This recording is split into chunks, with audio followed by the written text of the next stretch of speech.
lupa janji dia dengan Allah Subhanahu wa taala. Itu sifat biasa berdoa kepada Allah Subhanahu wa taala. Bila susah berdoa kepada Allah, nak jadi kaya, nak jadi senang, kalau boleh kurnialah, kalau boleh aku senang sikit. Dapat biskal dapat motor dapat kereta. Tak malu-malu juga masjid. Dulu masa tak ada apa berdoa. Kisah ini ada menjadi sebab turunnya ayat Allah Subhanahu wa taala. Ini kisah Sa'labah Al-Ansari, seorang sahabat Nabi. Sa'labah ni bila sembahyang saja tak dan habis ya Allahumma antas salam, Allahumma antas salam, maknanya imam Allahumma antas salam, dia lantas jalan. Maknanya assalamualaikum, assalamualaikum, bangun. Sahabat tengok salam. Esok sembahyang tu, esok tak ada duduk syak ke wiring ke apa, duduk dalam masjid ni macam burung dalam sangkar nak keluar. Tu tengok pintu nak keluar. Bukannya ikan di air. Ini ekor. Kalau kata saya keluar, boleh kata tidak. Maknanya patutnya dia duduklah lama nak berwirid ke apa ke. Tapi Sa'labah ni keluar. Sehinggalah saya nak orang tahan dia. Kamu kena tu Sa'labah. Aku tengok kau ni. Lepas saja bagi salam pergi. Wiridlah dia jawab tu semua. Bila saya nak orang tahan tu, Rasulullah tengok. Rasulullah pergilah nak apa-apa. Inilah Sa'labah ni, dia bukan duduk lama, dia keluar. Lepas habis bagi salam terus keluar. Jadi Rasulullah pun tanya kenapa. Sa'labah cerita, aku ni tengah semayang, bila semayang, isteri aku di rumah tak semayang lagi. Sebab kain kami ada satu. Kain ada satu je. Bila aku datang semayang jemaah, isteri aku kat rumah tak semayang. Jadi aku kena balik cepat sebab nak bagi dia semayang. Kalau aku balik lambat, dia lewat semayang, kejar balik untuk boleh dia semayang. Kain ada satu je, tak mari semayang jemaah. Kita kaya hal lepas tak pakai lagi. Bersusun ini nak kaya tahun baru, kaya lagi, anak bagi lagi. Hak yang lepas pun tak pakai lagi. Tapi Sa'labah ni kain satu datang berjemaah masjid. Kalau kau balik sebab isteri tak semayang lagi. Aku susah ya Rasulullah, di Madinah ni kan tak tahu aku ni orang susah. Kalau boleh Rasulullah pertolonglah dia orang tu. Jadi mulai dari sejak kita dah Rasulullah tanya, tolong doa. Aku kalau senang nanti mudahlah. Aku ada kain satu, isteri ada kain satu, aku boleh semayang, boleh diri, tenang. Isteri aku boleh semayang juga. Rasulullah kata, kan? Handing aku ni kaya ke senang ke? Harta yang sedikit itu lebih baik, ya? Kita syukuri harta yang sedikit itu daripada harta yang banyak nanti kamu tak mampu dah tanggung. Ya, boleh, insyaAllah aku jadi orang yang soleh, aku jadi orang yang baik. Doalah Rasulullah mengelak untuk beri sesuatu kepada Sa'labah. Tapi dia desak oleh Sa'labah. Sebab Rasulullah dah tahu, dia dah tahu Rasulullah tahu, dia desak. Akhirnya Rasulullah pun berdoa. Tapi mula tu Rasulullah kata, celaka, nanti kamu akan celaka Sa'labah. Kamu akan celaka Sa'labah. Kamu bakal menimpa celaka satu hari nanti. Sungguhnya harta yang sedikit itu, dia kata, lebih baik kamu mensyukuri daripada harta yang banyak yang kamu tidak mampu untuk tanggung, untuk uruskan dia. Tapi dia desak juga. Akhirnya Rasulullah doa, Allah marzuq Sa'labah. Berilah Sa'labah ini harta, kekayaan. Tapi dia hadiahkan kambing kepada Sa'labah. Rasulullah hadiahkan kambing itu membiak. Jadi doa Nabi dan berkat doa Nabi. Sebab dia janji nak jadi orang yang baik, nak jadi orang soleh yang mudah, boleh duduk masjid surau, boleh beribadah, boleh sedekah. Maka Allah kurniakan kambing kepada Rasulullah bagi kambing, dia hadiahkan membiak kambing. Membiak jadi. Sehingga di Madinah itu kambing Sa'labah. Buka pintu kambing Sa'labah. Orang dah ngomong kambing Sa'labah ni penuh kat Madinah. Tai kambing lalu semua. Hari sekali dia pun buat tempat lain. Jauh sikit daripada Madinah. Keluar sikit.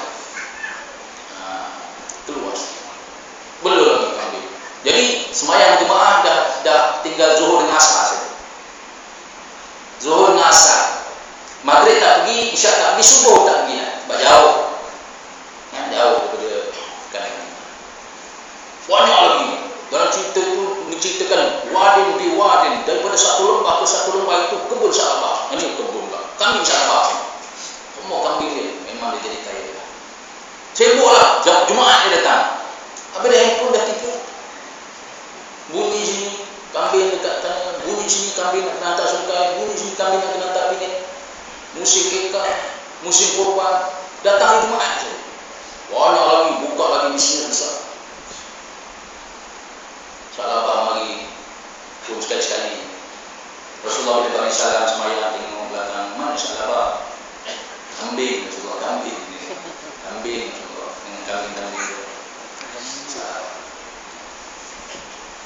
Jadi janji tadi, mana janji tadi? Dah tak beramal soleh, janji dah beramal soleh. Dah dapat punya sibuk. Jadi sehingga datangnya perintah Allah Subhanahu wa taala sebab Sa'labah ni dia tak tahu dah perkembangan Madinah, dia duduk jauh. Main masjid pun kurang apa semua dia tak tahu dah. Dulu tak ada internet. Nak tahu perkembangan teknologi, tengok iPad ke apa tak ada. Dia duduk dia nak tahu berita pun daripada orang lalu-lalang tanya dia apa berita di Mekah, itulah baru dia tahu berita di Mekah dulu. Jadi dia sibuk sehinggalah datangnya turunnya wahyu Allah Subhanahu wa taala kepada Nabi Muhammad sallallahu alaihi wasallam berhubung dengan zakat. Khudh min amwalihim shadaqatan tutahhiruhum wa tuzakkihim bima wasalli alaihim. Ambillah zakat dari sebahagian harta mereka, dengan zakat itu kamu membersihkan hati mereka dari sifat bakhil dan mensucikan yang menyuburkan sifat kebaikan dalam hati mereka. Datang perintah zakat ini Sa'labah, dia duduk jauh, dia tidak tahu perkembangan Mekah. Jadi Rasulullah SAW minta kepada dua orang yang dilantik oleh Rasulullah SAW sebagai amir. Seorang ini daripada Bani Sulaim dan seorang ini daripada Bani Juhainis untuk muntik zakat. Dan ada dua yang besar yang zakat Rasulullah minta, satu daripada Bani Sulaim, Sulami, dan satu lagi daripada Sa'labah. Kamu minta dia, orang ni banyak. Jadi ada orang utusan Nabi ni pun pergilah. Pergi bagi surat, Rasulullah sediakan satu surat. Ada memang dia tulis Rasulullah itu maknanya ini surat Nabi lah, surat daripada Rasulullah. Dia hantar pergi kepada Sa'labah tengok, baca surat kamu. Tengok dia faham betul sebab dia tak tahu zakat, hukum zakat dia sampai. Dia kata ni takut, ini harta jizyah ni.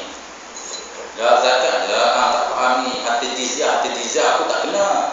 Ini untuk orang kafirnya. Pergi dulu, pergi kutip dulu, nantilah ramai kemudian. Kan, orang ni pergilah di jumpa yang Sulami ni bagi. Daripada Bani Sulaim dia bagi apa ni, unta yang gemuk untuk bayar zakat. Sebab dia tahu ni perintah daripada Allah Subhanahu wa taala. Datang lagi dekat Sa'labah. Datang dia kata dia baca lagi surat, tak kot. Ini jizyah ni, dia kata cukai ni untuk orang kafir. Dia dah ada dah. Dibaluti bakhil itu sudah ada. Tamak itu sudah ada. Jadi balik kepada Nabi tengok dengan tengok tu Nabi tahu dah. Sa'labah tak lagi.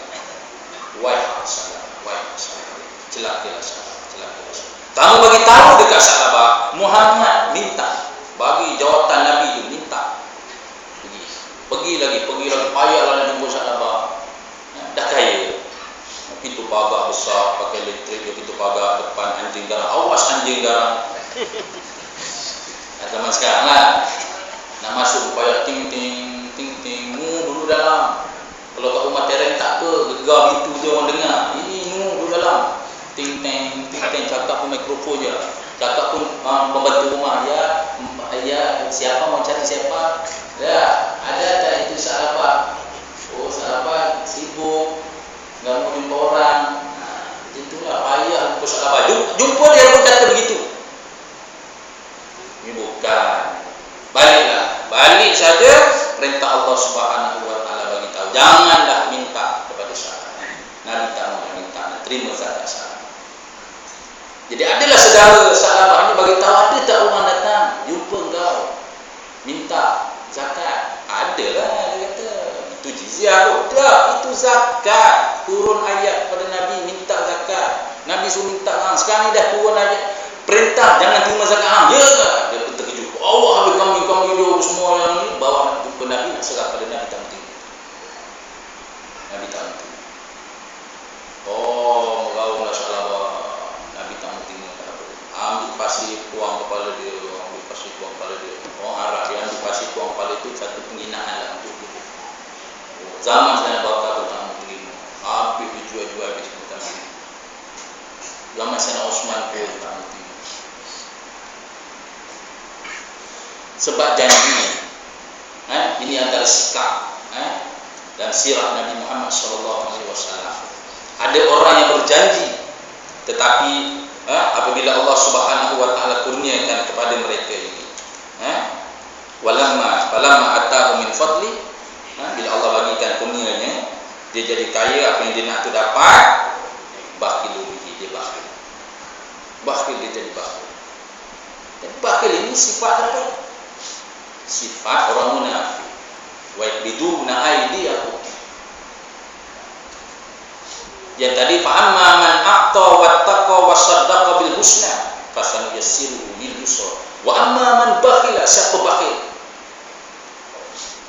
Wastaghna wa kadzdzaba bil husna, dia mendustakan janji Allah Subhanahu wa taala. Dia tak percaya adanya hari akhirat, dia tak percaya adanya ganjaran Allah Subhanahu wa taala, dia tak percaya bahawa Allah akan bagi dia sesuatu, Allah akan selamat dia daripada azab api neraka. Dia tak percaya.